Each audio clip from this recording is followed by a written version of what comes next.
Me doctor Javed Shikalgar, human right association for प्रोटेक्शनचा राष्ट्रीय सचिव.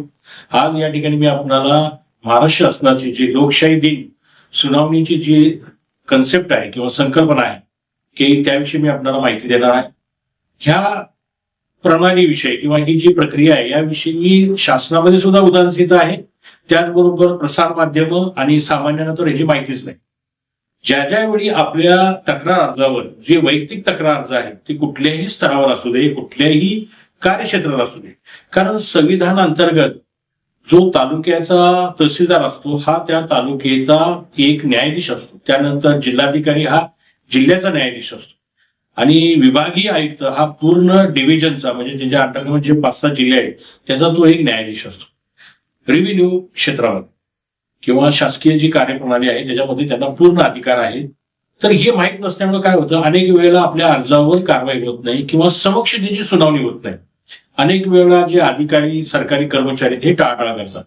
त्यासाठी महाराष्ट्र शासनाने 2012 मध्ये एक JR या ठिकाणी पब्लिश केला होता की अशी ज्या काही तक्रारी आहेत वैयक्तिक स्वरूपाच्या त्या सर्व स्तरावर विचाराधीन आहेत की ज्याच्यावर कारवाई होत नाही अशी जर तक्रारदाराला वाटत असेल किंवा तशी त्याची तक्रार असेल तर त्यासाठी तालुका स्तरावर प्रत्येक महिन्याच्या 3ऱ्या सोमवारी एक लोकशाही दिन साजरा करण्यात येईल आणि त्या तालुक्याच्या कार्यक्षेत्रामध्ये येणारी जेवढी कार्यालय आहेत त्या ठिकाणी जर एखाद्या नागरिकांनी अर्ज केलेला आहे आणि त्यावर जर कारवाई झाली नसेल तर तो जिल्हा तालुक्याच्या लोकशाही दिनामध्ये जो लोकशाही दिन असतो प्रत्येक महिन्याच्या 3ऱ्या सोमवारी त्याच्या 2 आठवड्या आधी म्हणजे 15 दिवस आधी तो 2 प्रतीमध्ये त्या ठिकाणी त्यांच्या कार्यालयामध्ये अर्ज देऊ शकतो. त्यांनी त्या ठिकाणी अर्ज दिल्यानंतर त्याची प्रक्रिया अशी आहे की 2 प्रतीमध्ये अर्ज दिल्यानंतर त्याची एक प्रत ही संबंधित विभाग म्हणजे त्याचं समजा पाटबंधाऱ्याकडे तक्रार असेल, त्याची जर तहसील विभागाची तक्रार असेल तर संबंधित विभागाचे जे अव्वल कारकून असतील किंवा नायब तहसीलदार असेल किंवा पोलीस प्रशासनाचं असतील तर ते त्या ठिकाणी जे DYSP असतील त्यांना त्याची प्रत दिली जाते आणि त्याच्यावर त्यांचं उत्तर समक्ष मागवलं जातं. म्हणजे ही एक प्रकारची अर्धन्यायिक प्रक्रिया आहे ज्यामध्ये काय होतं, समक्ष सुनावणी होते.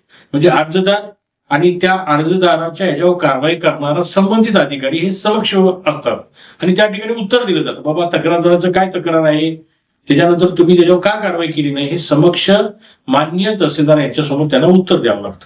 अशीच प्रक्रिया ही जिल्ह्याच्या ठिकाणी होते. म्हणजे एखादा विषय हा जिल्हा स्तरावर असेल तर त्या ठिकाणी माननीय जिल्हाधिकारी यांच्या अध्यक्षतेखाली प्रत्येक महिन्याच्या 1ल्या सोमवारी या ठिकाणी त्याची सुनावणी होते आणि प्रथम सांगितल्याप्रमाणे त्या विभागाचे जे जबाबदार अधिकारी आहेत की जे त्या अर्जावर कारवाई करण्यासाठी सक्षम अधिकारी म्हणून त्या ठिकाणी नियुक्त झालेले आहेत किंवा ज्यांच्याकडे तो अधिकार आहे त्यांना त्या ठिकाणी बोलवलं जातं आणि समक्ष त्या ठिकाणी विचारणा केली जाते. त्याच प्रकारे विभागीय आयुक्त या ठिकाणी प्रत्येक महिन्याच्या 2ऱ्या सोमवारी या ठिकाणी सुनावणी केली जाते. ती सुद्धा अशाच प्रकारची तुम्हाला 15 दिवस आधी त्या ठिकाणी 2 प्रतीमध्ये तुम्हाला अर्ज द्यावा लागतो आणि त्या ठिकाणी ज्या विभागाशी तो अर्ज संबंधित आहे त्या विभागाकडे तो पाठवला जातो आणि त्यांचे अधिकारी त्या दिवशी त्या ठिकाणी आपला अहवाल घेऊन त्या ठिकाणी हजर होतात आणि समक्ष तक्रारदाराला त्या ठिकाणी जे जिल्हाधिकारी आहेत त्यांना समक्ष त्याला प्रश्न विचारण्याचे अधिकार मिळतात. हे फार मोठे उपलब्ध आहे की तुम्ही एका टेबलवर बसून संबंधित जिल्ह्याच्या अधिकाऱ्याला विचारू शकता की तुम्ही माझ्या अर्जावर का कारवाई केली नाही. ही फार मोठी उपलब्धता आज लोकांना माहित नाही.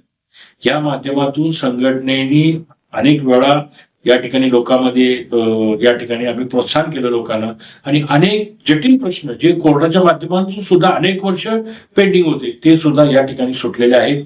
अशी अनेक उदाहरण आम्ही भविष्यात तुम्हाला त्यांचे मुलाखती सुद्धा देऊ आणि लोकशाही दिन शेवटपर्यंत लोकांच्यावर पोहोचवायचा आम्ही प्रयत्न करू. ह्याचबरोबर विभागीय आयुक्तांकडून सुद्धा जरी तुमच्या एखाद्या तक्रारीचं समाधान नाही झालं तर मंत्रालय स्तरावर माननीय मुख्यमंत्री यांच्या अध्यक्षतेखाली प्रत्येक महिन्याच्या 4थ्या सोमवारी लोकशाही दिनाची सुनावणी होते. मग त्यावेळी संबंधित विभागाचे जे अधिकारी असतील ते सुद्धा त्या ठिकाणी समक्ष उभे राहतात आणि तुमच्या प्रश्नाला उत्तर देतात. जोपर्यंत तुमचं समाधान होत नाही तोपर्यंत तुमचा अर्ज त्या ठिकाणी निकाली काढला जात नाही.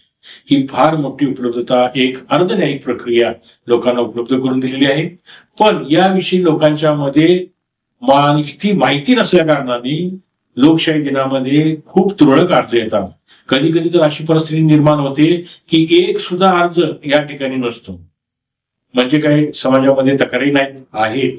नागरिकांच्या अनेक तक्रारी ह्या अनेक वर्ष विचाराधीन, वर खाली फक्त शासन स्तरावर योग्य ते मार्गदर्शन व्हावे आणि आपल्या स्तरावर निर्णय व्हावा या दोन्हीच वाक्यात फिरतात. आणि शेवटी अंशतः आढळले, अंशतः दोषी आहे असं म्हणून शेवटपर्यंत ते प्रकरण वर खाली चालत राहतं.